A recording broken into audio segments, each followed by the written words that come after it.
Hello everybody, it's your pal Genshin over here, and welcome back to another video where I talk about my new Genshin OCs for like 10 minutes. If you missed the last video, I'll put it in the iCard above right now. There it is, yeah. But basically, I've started a series where I create an OC for the game Genshin Impact for each vision type there is in-game. Last time I made Kaichi Takashima for the Hydro Vision, and this time I made an OC for the Dendro Vision, named Sylvie. She was fun to design, especially since we've only seen one Dendro character so far. I think we'll obviously definitely see some, and Suma, that region, that new region that I can't say. I can't talk.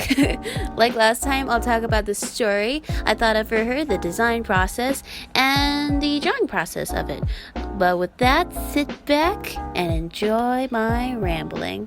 As I've already mentioned, Sylvie has a dendro vision. She also uses a polyarm and is originally from Mondstadt. She actually is a part of the same traveling performance that Kaichi is in, although she's not one of the performers. I decided to actually have my OCs actually some of them know each other and stuff, and so yeah, her and Kaichi know each other. Sylvie is kind and energetic and loves helping when she can. She's trying to learn how to heal people by using potions, so when Sylvie learned about Kaichi's illness, she immediately wanted to help.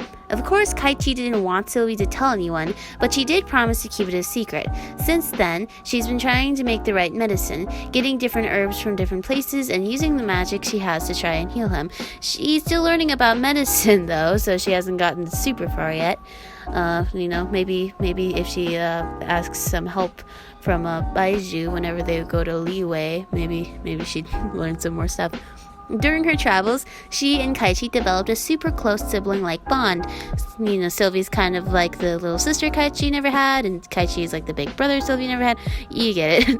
At first, I kind of wanted Sylvie to be a ghost or a spirit who's got more of a physical form because of her vision, but I'm not quite sure if that would work. I do know that there are ghosts in Genshin Impact, but I'm not sure if a vision would work that way. If so, then it would make sense that she would try her best to heal people so that they don't end up like her, dead. Or maybe it's kind of her therapy to forget her past, kind of like Kaichi. It all kind of ties together. It would also make sense why she ran away from Mondstadt in the first place. I do have a little less story for her, as you can see, than Kaichi, but I'm happy with it. I think it works. I think it's a good way for her to be tied to Kaichi, and just a good story for her in general. Yeah. For her design, I wanted her to look like she's definitely from Mondstadt, and I think I pulled that off pretty well. It's a little hard to see here in this drawing, but I gave her a little bag on the back of her dress. She would probably use this for her medicine and supplies and herbs and stuff. I also gave her white streaks in her hair and gray eyes, which is supposed to kind of hint at the fact that she's a ghost, if that would still even work. I added some subtle swirls in her dress to add some visual flair, just because you actually see that in a lot in Genshin Impact. I've made a lot of fan art for these characters, and I've noticed that some of them have like swirl patterns, especially for Mondstadt, swirl patterns in their outfits. That's super hard to see and kind of hard to draw. This is why I did it here. That's what my basically a part of the mindset was while designing these is how hard will these be to draw later on. Which a little inconvenient for me. I did make them not too super difficult, but yeah. I think using brown and green for her palette worked, especially since I didn't want to just stick to green, even though she has a dendro vision. Originally I was thinking of giving her light green hair, but instead I went with brown. But I think that looks really good. Yeah. And as far as her spear, her polyarm, I actually decided to give her a polyarm. I was originally going to give her a catalyst, but I thought, story-wise, Kaichi might actually give her tips and stuff and might train her, and she would probably use a polyarm because Kaichi taught her how to use one. So yeah, I gave her a polyarm instead. And it's not too special. It's not my favorite weapon I've ever designed. I'm not really the biggest fan of it, but it's a cute little polyarm, and I think it suits Sylvie. I gave her a little flower in her hair, similar to the one that Vinty has in his head, or on his hat. I'm sorry, I really can't talk. Similar to the one Vinty has on his hat, just to add a little more visual flair there on her design, and I think it looks super adorable. Drawing her was pretty easy. I intentionally made her a 4-star character. One, because I think that would be more likely in game for her to be a 4-star character. Also, I wanted to like have a little more diversity. I didn't want all of my Genshin characters to be 5 stars. I thought that'd be like, I don't know. So I did make a couple. I did decide to make a couple of them 4 stars. But so yeah, Sylvie is also 4-star. But also because I wanted to not give her quite as detailed as background as the others, just kind of like a little break. However, later on after posting this picture everywhere, I decided I didn't like the background, so I changed it, which kind of sucks because now I'm gonna have to repost that and be like, hey, so I didn't like the original one, here's the new one. Not like I didn't like her design, I just didn't like how the picture looked. Also, I slightly altered Kaichi's art as well because I also decided I didn't like that, so I'm gonna have to repost both of those. Yay! At least it gives me more content to post. at least I won't run out of things to post online. That's a good thing. I'm much happier with the altered version though, for hers and Kaichi's. I think they look great. The reason why I did this because I actually have been working on these ahead of time, so I actually have more of the pictures done, or more of the designs done, and all of them turned out like different than the first two. I can't really explain it because I can't show you, obviously. Spoilers. If you want to see those, subscribe. But I'm not going to spoil it for you because you have to subscribe to see those. So I'm going to hide that. Or you could follow me on Instagram, where I've already posted some of these designs. So, oh, and Artful. I also post these on Artful. Yeah. But, yeah, and the first two didn't quite look as like, I really can't explain it, but I altered them so that they looked a little more cohesive with the other pictures, and I'm happy with them now. They actually look like they belong. So yeah.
in all, I'm happy with Sylvie, even though her background did give me some trouble. I like her design, and I hope that you do too. If you want to see the rest of my Genshin Impact toasties, make sure to subscribe so you don't miss those videos. This picture, as well as my other artworks, are on my socials linked below. I have a comic on my Webtoon called Lost Hearts. I don't think I've ever actually said the name of it. It's called Lost Hearts. I might make another video talking about that, so you go read it on Webtoon. Read it. Don't be shy. Read it. It's good. At least I hope it is. I hope you'll like it. It's very interesting. You might be intrigued by it. Anyway, please be sure to check all that out, and I'll see you all in the next video. Bye!